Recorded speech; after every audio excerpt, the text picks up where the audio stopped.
Lunes de la Semana Santa. Lectura del Santo Evangelio según San Juan, capítulo 12, versículos del 1 al 11. 6 días antes de la Pascua fue Jesús a Betania, donde vivía Lázaro, a quien había resucitado de entre los muertos. Ahí le ofrecieron una cena. Marta servía y Lázaro era uno de los que estaban con él a la mesa. María tomó entonces una libra de perfume de nardo auténtico, muy costoso. Le ungió a Jesús los pies con él y se los enjugó con su cabellera, y la casa se llenó con la fragancia del perfume. Entonces Judas Iscariote, uno de los discípulos, el que iba a entregar a Jesús, exclamó: ¿Por qué no se ha vendido ese perfume en 300 denarios para dárselos a los pobres? Esto lo dijo no porque le importaran los pobres, sino porque era ladrón, y como tenía a su cargo la bolsa, robaba lo que echaban en ella. Entonces dijo Jesús: Déjala, esto lo tenía guardado para el día de mi sepultura, porque a los pobres los tendrán siempre con ustedes, pero a mí no siempre me tendrán. Mientras tanto, la multitud de judíos que se enteró de que Jesús estaba allí, acudió no solo por Jesús, sino también para ver a Lázaro, a quien el Señor había resucitado de entre los muertos. Los sumos sacerdotes deliberaban para matar a Lázaro, porque a causa de él muchos judíos se separaban y creían en Jesús. Palabra del Señor.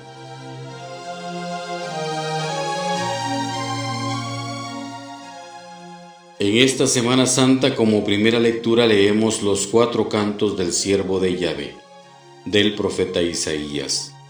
Los 3 primeros del lunes al miércoles, el cuarto en la impresionante celebración del Viernes Santo.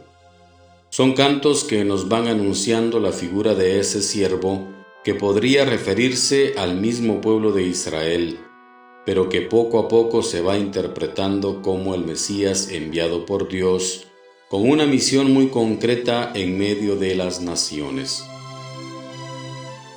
El primer canto que escuchamos hoy presenta al siervo como el elegido de Dios, lleno de su espíritu, enviado a llevar el derecho a las naciones y abrir los ojos a los ciegos y liberar a los cautivos.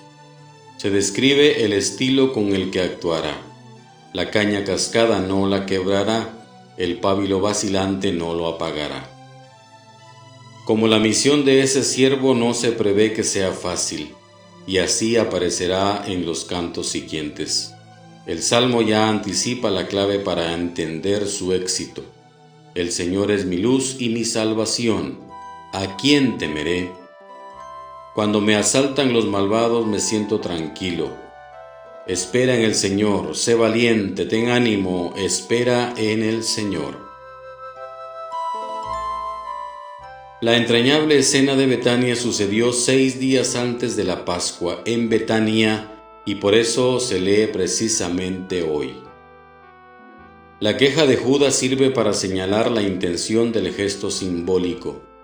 Jesús es consciente de que su fin se precipita e interpreta el gesto de María como una unción anticipada que presagia su muerte y sepultura. La muerte de Jesús ya se ve cercana. Además, sus enemigos deciden matar también a Lázaro.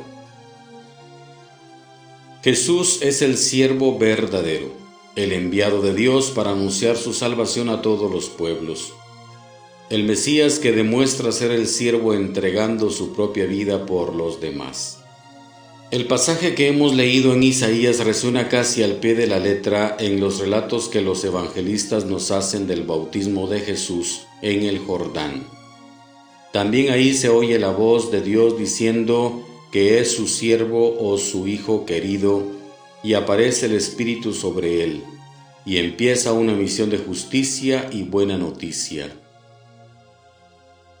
También de él se puede decir que no quebró la caña que estaba a punto de romperse, sino que se mostró siempre lleno de paciencia y tolerancia, no como Santiago y Juan, que quieren hacer llover fuego del cielo sobre el pueblo que no les recibe, o como Pedro, que saca su espada y hiere a los que detienen al Maestro. Más tarde Pedro, con un conocimiento mucho más profundo de Jesús, podrá decir que pasó haciendo el bien. También de él se podrá decir que devolvió la vista a los ciegos y se preocupó de liberar de sus males a toda persona que encontraba sufriendo. Y de esto somos más conscientes precisamente en vísperas de celebrar el triduo de su muerte en la cruz y su resurrección a la nueva existencia. Ayer celebrábamos con él su entrada en Jerusalén con un gesto decidido de asumir sobre sus hombros el destino que nos hubiera correspondido a nosotros. El siervo camina hacia su muerte, con unción previa incluida. Nuestros ojos estarán fijos en él estos próximos días, llenos de admiración, dispuestos a imitar también nosotros en su seguimiento sus mismas actitudes de fidelidad a Dios y de tolerante cercanía para con los demás, dispuestos a vivir con Él entregados por